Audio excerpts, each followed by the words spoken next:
concern of an elected official in a republic must be the well-being of the citizens of that republic.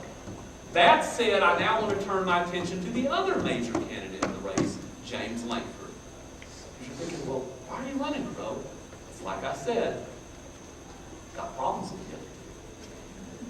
Now, ever since 2008, and in fact, for a little bit longer than that, American workers have faced serious economic difficulties. Among other things, it should be the job of an American senator to alleviate, as best he can, the plight of American workers. Or at the very least, not make the situation worse. Okay? At the very least, just don't make it worse. Now, it doesn't matter whether that citizen can trace his ancestors to the American Revolution, or if he's a member of a Native American tribe and has been here long before we white people got here, okay? Doesn't matter. Or whether that citizen is a first-generation American. If they have their citizenship for the last 6 months. It doesn't matter to me. Nor does it matter whether that citizen is black, whether that citizen is white, of Asian descent, or Latino. That's not important either.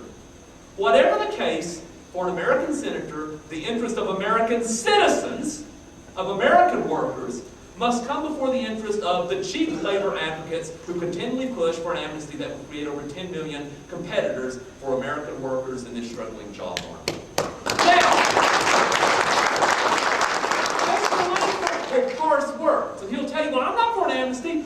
Go to his own website then, and why does he put up these apologetic letters all the time? Check his own website out, not my stuff, his own stuff. And look how he always tries to apologize. He seems to be hedging his bets to me. He wants to say, well, it's not really to do with this. Let me say this. I will not hedge my bets. I will not support an amnesty, not immediately. I will not over a 4-year period of time. I will not over a 10-year period of time. Is that clear enough?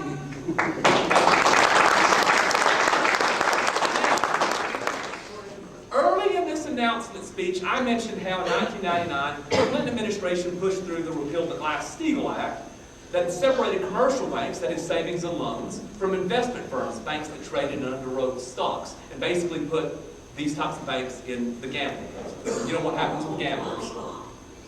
Well, you're always going to lose eventually, okay?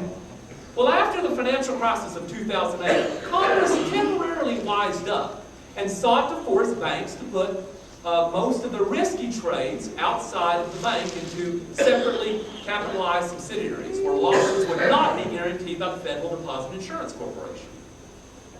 The problem is, last October the 29th, check this out on your own.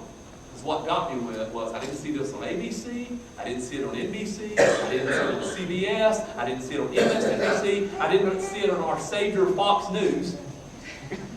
I didn't see it on any of these. So-called liberals, so-called conservatives. I didn't see it on any of these.